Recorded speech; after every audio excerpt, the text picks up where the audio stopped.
नमस्कार साथियों, स्वागत है आपका हमारे यूट्यूब चैनल में।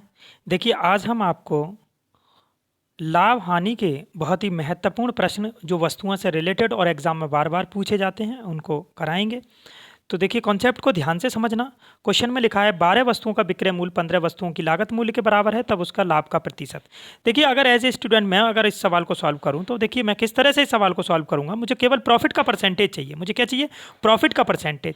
तो मुझे पता है कि मैं 12 की वस्तु अगर 15 में बेचूंगा तो मुझे लाभ होगा, यानी कि 12 पे 3 रुपए का लाभ होगा, और गुणा मैं क्या करूंगा? 100। केवल मुझे ये पता लग जाएगा कि मुझे ये करने की भी जरूरत नहीं है। मुझे पता है कि 1/4 का लाभ हो रहा है। 1/4 का मतलब कितना? 25% का प्रॉफिट हो रहा है। ठीक है। तो देखिए, अगर मैं इस सवाल को सॉल्व करता तो मैं क्या देख लेता कि केवल कितने का हो रहा है? 25% का। और वैसे भी मुझे केवल इतना दिखाई दे रहा है कि मुझे केवल इतना ही देखना था कि 12 पर 3 का प्रॉफिट है। जब 12 पर 3 का प्रॉफिट है तो मेरा 1/4 का प्रॉफिट है। 1/4 का मतलब होगा मेरा सी ऑप्शन हो जाता। कितना हो जाएगा? 25% होगा। क्लियर?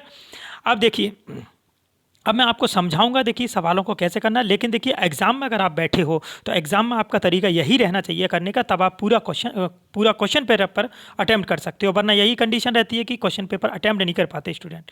तो देखिए, क्वेश्चन को ध्यान से समझेंगे हम। अब समझेंगे ध्यान से क्वेश्चन के लिए। देखिए, क्वेश्चन में लिखा है 12 वस्तुओं का विक्रय मूल्य 15 वस्तुओं की लागत मूल्य के बराबर है। देखना, पहले मैं पूरा डिटेल में आपको समझाऊंगा, उसके बाद समझना कैसे हम इसका शॉर्टकट लगाएंगे। तो आप अगर हम बेसिक की बात करें तो देखिए, बेसिकली हम कैसे समझेंगे इसको। देखिए, 12 वस्तुओं का क्रय मूल्य। का मतलब क्या होता है? गुणा होता है, सबको पता है। का मतलब क्या होता है? गुणा। तो 12 का मतलब गुणा क्या है?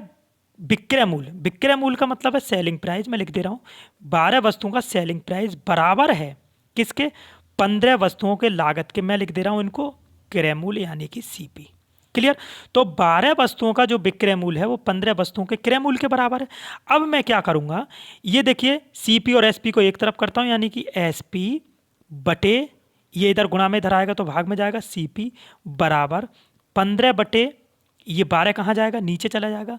अब आप देखिए, 3 से भाग कर लो, 3 पंजे 15 और 3 चौक 12। अब आप ध्यान से देखिए कि 4 रुपए अगर क्रय मूल्य है तो कितने में बेच रहे हैं हम? 5 में। तो यहाँ पर हमारा जो प्रॉफिट हो रहा है, जो प्रॉफिट है, देखिए 4 रुपए की वस्तु हमने 5 में बेची, 1 रुपए का प्रॉफिट हो रहा है कितने पर? 4 पर। 1/4 परसेंटेज में चेंज कर लीजिए तो मेरा आंसर कितना आएगा? 25% आएगा। कितना आएगा साथियों? 25%। तो यही मेरा क्या होगा? आंसर होगा, यानी कि C option is right. Clear? लेकिन अब अगर आपको इस सवाल को अच्छे से समझना, अच्छे से लगाना है, ये तो पूरा बेसिक हो गया। लेकिन अगर आपको इसको ट्रिकली भाषा में लगाओगे तो मेरे भाई ध्यान से समझना कि क्वेश्चन में यहाँ लिखा है 12 वस्तुओं का विक्रय मूल्य और 15 वस्तुओं के क्रय मूल्य के बराबर है। सीधा सा हमें एक ही पॉइंट पर पहुंचना है। लास्ट में उसने क्या पूछा? लाभ पूछा है। लास्ट में हमसे क्या पूछा गया? यहाँ पर दोस्तों लाभ पूछा गया। जब हमसे यहाँ पर लाभ पूछा गया है तो देखिए, हमारे पास 2 डिजिट हैं, एक है 12 और दूसरी क्या है? 15। हमसे पूछा है लाभ। अब आपको ज़्यादा कुछ पढ़ने की ज़रूरत नहीं है।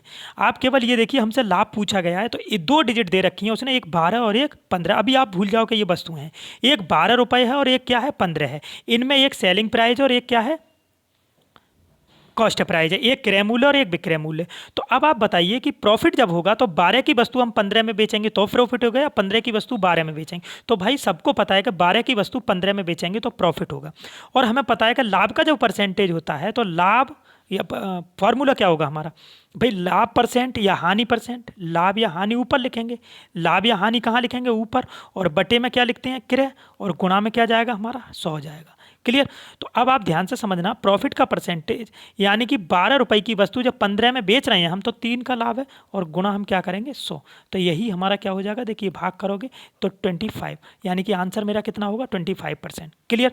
अब देखिए, मैं आशा करता हूँ कि आपके समझ में आ गया होगा। देखिए, दूसरे क्वेश्चन की तरफ हम चलते हैं। नेक्स्ट क्वेश्चन ध्यान से समझना। देखिए, अब आपके क्वेश्चन आपके स्क्रीन पर है, क्वेश्चन को ध्यान से देखिए।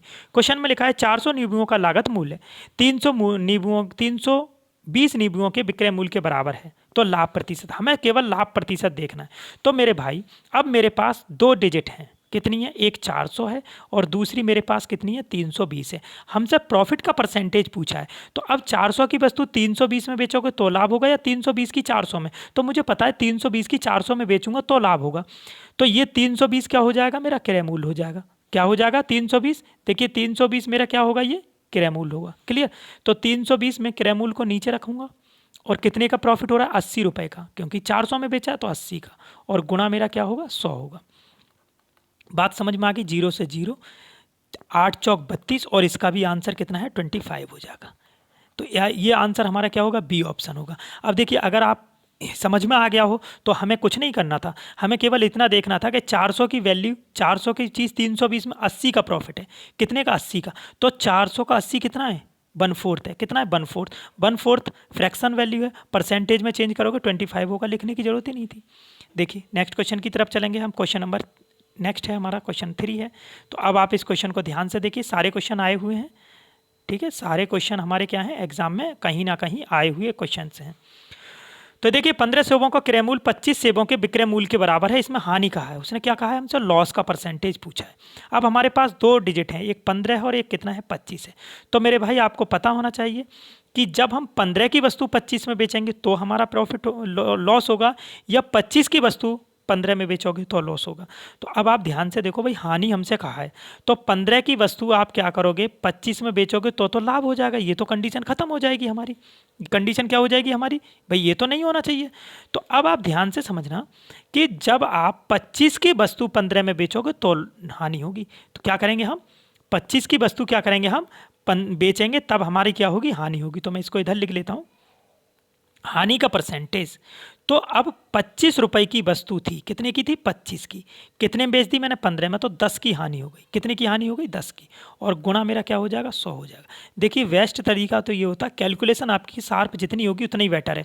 तो मैं अगर देखिए, भाग करने को आप ये भी कर सकते हो कि 5 दूनी 10 और 5 पंजे 25, और मैं क्या कर लूँ बेटा?